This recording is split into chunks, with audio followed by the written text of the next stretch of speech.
My name is Kieron. I've always enjoyed going out, either on the train or in the car. Getting out is very special for me. I'm not going to let my disability get the better of me. Daddy also has ME, so we need to think about him when we go out. I've been to lots of places with Mummy and Daddy. Sometimes it can be difficult when there is not enough parking, or there is not enough room for my wheelchair. When I go out in the car or on a train, having toilets that are suitable for me at sports grounds or service stations, I know it costs a lot, but why shouldn't I be able to go to the toilet? Getting rid of height barriers so I can get my car in car parks. Having all trains with level access would help me when I go out. Some surfaces aren't good for my wheelchair because it hurts me when I go over them.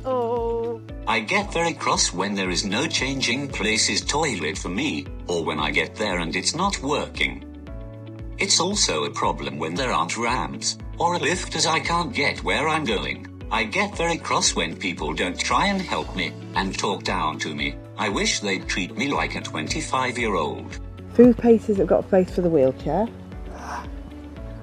Football grounds that have got changing places so he can go to his cricket and his football.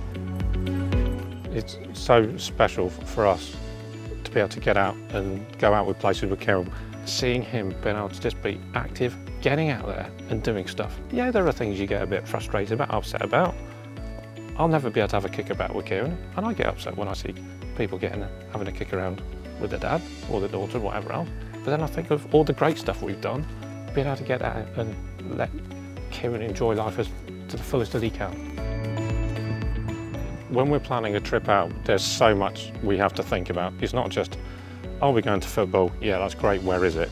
We have to think, what's the parking like? Is they got suitable disabled parking? The key thing we have to think about, and Kieron's alluded to it, is a changing places toilet. And for those that don't know what that is, that's a special toilet, which is a lot bigger than a standard ambulant disabled toilet. It has a changing bed on it, it has a ceiling track hoist, and all the facilities that you would need for someone who's in a wheelchair and can't do their personal care on their own.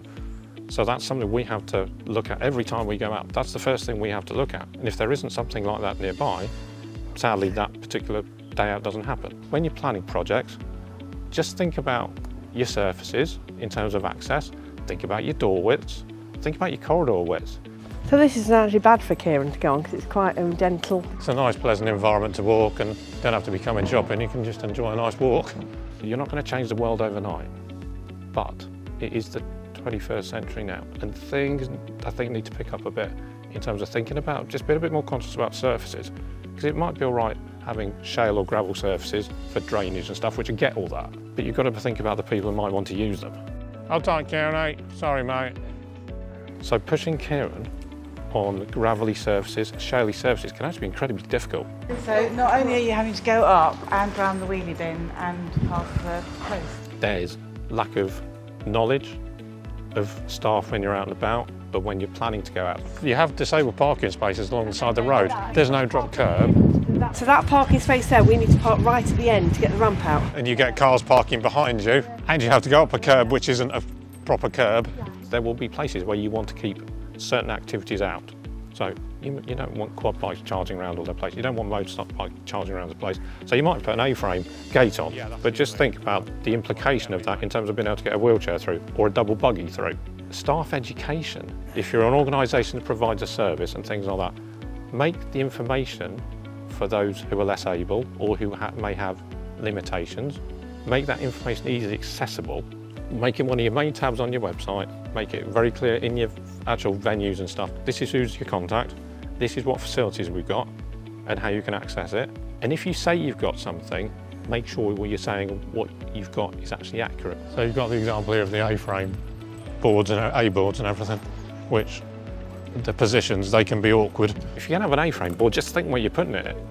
If that's on a direct line to an access point, someone might not be able to see that, and they might go clattering into it. It sounds so simple. Speak to a variety of people, think beyond the normal groups you would go to. We sometimes go out, literally from the house or the local. It sounds like we're the big travellers, we're out in the car all the time. We stay local.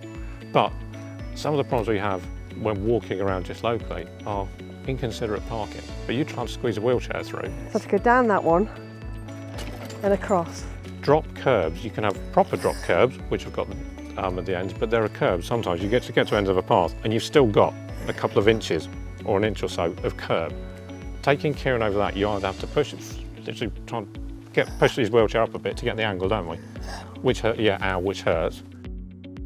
Whilst we have issues, there is so much good stuff out there. So it's tippy toe steps.